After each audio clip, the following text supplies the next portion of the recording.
Psychiatrist, psychologist और neurologist में फर्क क्या है और किसके पास किस तकलीफ के लिए जाना चाहिए, आज हम इस बारे में बात करेंगे।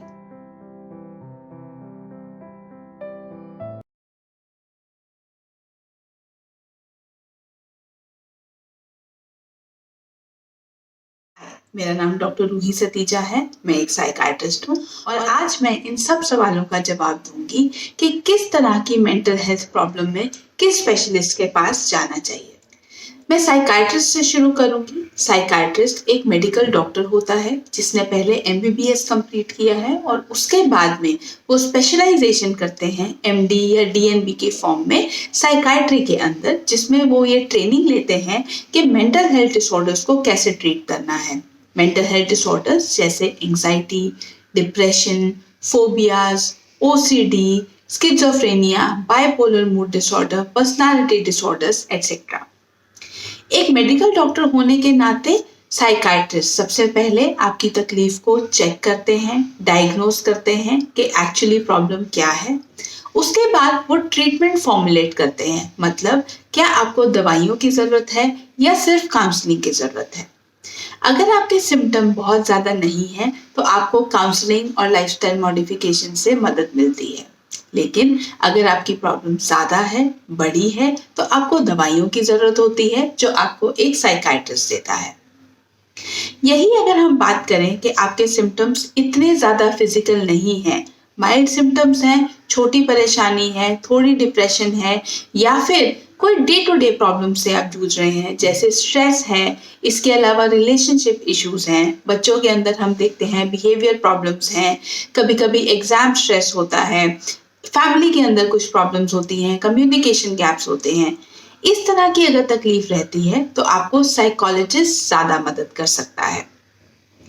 कुछ साइकाइट्रिस्ट ट्रेंड होते हैं काउंसलिंग करने के लिए, या तो वो खुद आपका सेशन लेते हैं, नहीं तो उनके कनेक्शन होते हैं साइकोलॉजिस्ट के साथ और वो आपको रेकमेंड करते हैं एक साइकोलॉजिस्ट, जिससे फिर उस केस के ऊपर एक साइकोलॉजिस्ट और साइकाइट्रिस्ट एक टीम की तरह काम करते हैं। जहाँ ज़रूरत होती है दवाइयों की, डॉक्टर इंटरवीन करते हैं, जहाँ ज़रूरत है काउंसलिंग की, एक साइकोलॉजिस्ट आपका ख्याल रखता है। साइकाइट्रिस्ट और न्यूरोलॉजिस्ट में फ़र्क क्या है?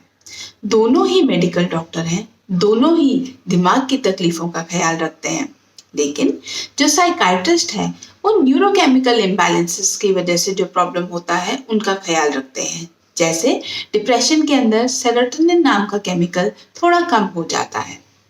वेयरएज जो न्यूरोलॉजिस्ट हैं वो अगर आपके ब्रेन में या आपके नर्वस सिस्टम के अंदर कुछ डैमेज है, कुछ फिजियोलॉजिकल या पैथोलॉजिकल प्रॉब्लम है, उसका ख्याल रखते हैं, जिसकी वजह से तकलीफें जैसे कि मिर्गी का दौरा पड़ना, बहुत सीवियर माइग्रेन होना, एपिलेप्सी जिसे हम अंग्रेजी में बोलते हैं, इन चीज़ों का ख्याल रखते हैं। इसके अलावा पार्किंसनिज्म, जैसे कि जब बुढ़ापे में आपको भूलने की बीमारी आने लग जाती है, इस तरह की तकलीफों के लिए आप न्यूरोलॉजिस्ट के पास जाते हैं। एक न्यूरोलॉजिस्ट को भी डिप्रेशन के साइंस पकड़ने आते हैं, वो आपको इनिशियल ट्रीटमेंट दे सकते हैं। सिमिलरली एक साइकाइट्रिस्ट एपिलेप्सी का ट्रीटमेंट जानता है, लेकिन अगर आपको तकलीफ है स्पेशलिस्ट के पास जाना हमेशा बेटर होता है। तो अगर आपको एपिलेप्सी की तकलीफ है आप न्यूरोलॉजिस्ट के पास जाइए, अगर आपको डिप्रेशन की तकलीफ है आप साइकाइट्रिस्ट के पास जाइए। कभी कभी आपके फैमिली फिजिशियन भी आपको ये बता देते हैं कि आपको डिप्रेशन है या एंजाइटी है, and it is very likely कि वो आपको कोई ना कोई दवाई शुरू भी कर दें। लेकिन रिकमेंडेशन मेरा फिर भी यही रहेगा कि चाहे आपके फिजिशियन ने आपको दवाई दे दी है, एक स्पेशलिस्ट के पास जाकर ज़रूर चेकअप करवाइए और एक बार ज़रूर चेक करिए कि जो ट्रीटमेंट चल रहा है क्या वो इनफ है या नहीं। कई बार मेरी प्रैक्टिकल लाइफ के अंदर ऐसे पेशेंट्स आते हैं जिन्होंने फिजिशियन के साथ ट्रीटमेंट स्टार्ट किया, वो कुछ टाइम के लिए ज़रूर काम किया, लेकिन बीमारी पूरी तरह से ठीक नहीं हुई, क्योंकि शायद वो डॉक्टर के पास वापस गए नहीं, या फिर जो दवा थी वो इनफ नहीं थी, उसकी जो अमाउंट थी, जो डोज चाहिए थी, वो उतनी नहीं थी जितनी की ज़रूरत थी।